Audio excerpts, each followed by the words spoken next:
اللهم اجعل جمعنا هذا جمعا مرحوما واجعل تفرقنا بعده تفرقا معصوما اللهم ولا تدع فينا شقيا ولا محروما. One of the Sahaba, his name is Zahir.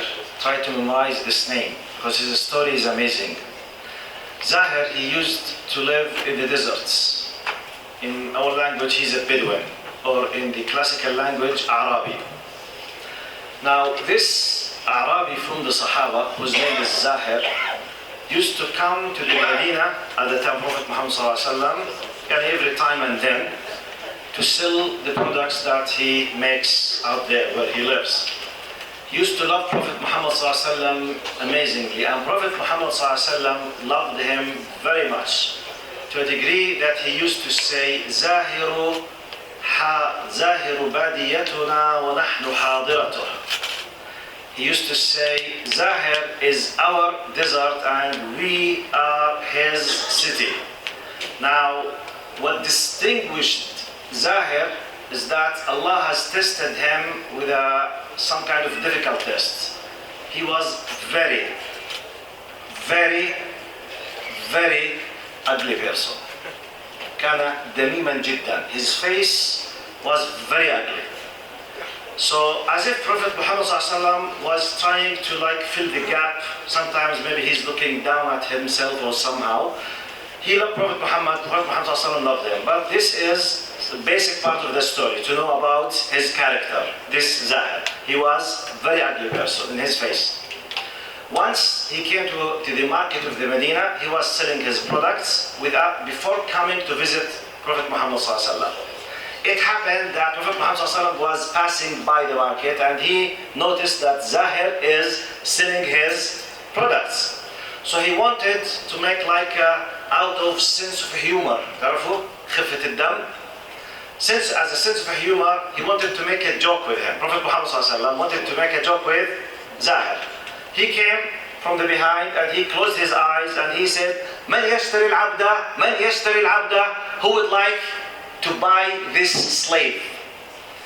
Now I need you to put you in the context of that time. If someone claims that this is my slave and he escaped from me and the people believed him, most likely they will attack that supposedly escaped slave. They will capture him and they will hand him to the person who's claiming that his master and he will be a slave.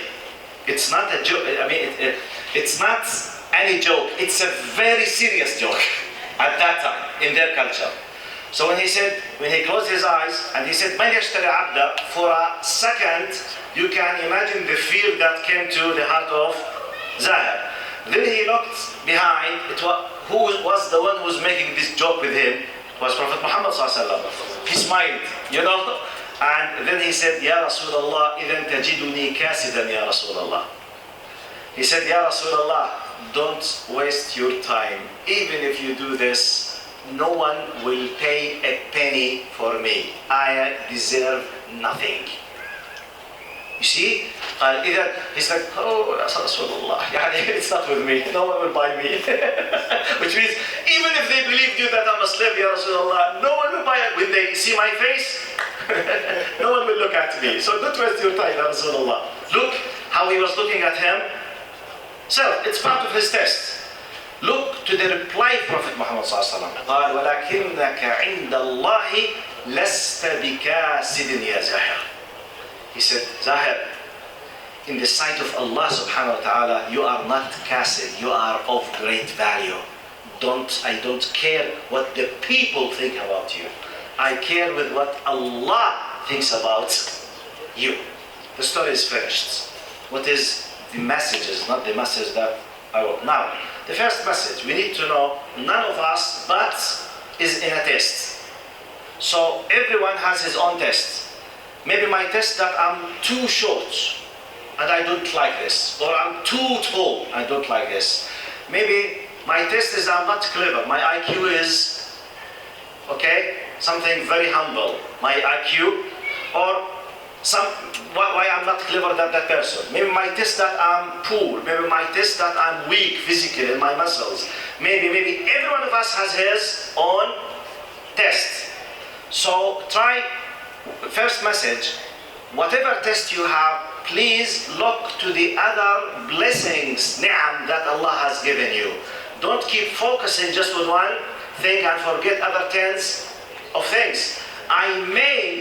Maybe my IQ ability is so humble, but I may have a cleverness in the social life and the people, they love me.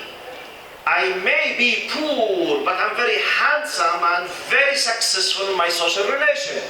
I might be, for example, clever, okay, and poor. And you know, when you put things together, always you will find blessings from Allah subhanahu wa ta'ala. Now, whatever negatives from your point of view you think that you are tested with, basically Allah will not look at you through them. They have no value. Which means, if the fact that I have a low IQ, or I'm short, or I'm weak, this will not be part of my, accountability when I sit before Allah subhanahu wa ta'ala. The point that Allah will hold me accountable is basically my attitude from Him. Okay? My intention towards Him. Am I holding the attitude of gratitude to Him? Am I respecting Him? Do I love Him or not? Regardless whether I'm tall or short, black or white, clever or so. This is just part of the, marginal things in daily life. The true tests, look what He said, لَكِنَّكَ عِنْدَ اللَّهِ لَسْتَ بِكَاسِدٍ يَا زَاهِرٍ. Right? I don't care with this. The people, they look at you down. No. Allah looks at you as something very high. So let's do our best to deal with Allah depending on what's the value of Allah in our life. Don't try to view Allah through the weakness points that you are tested with. Be careful.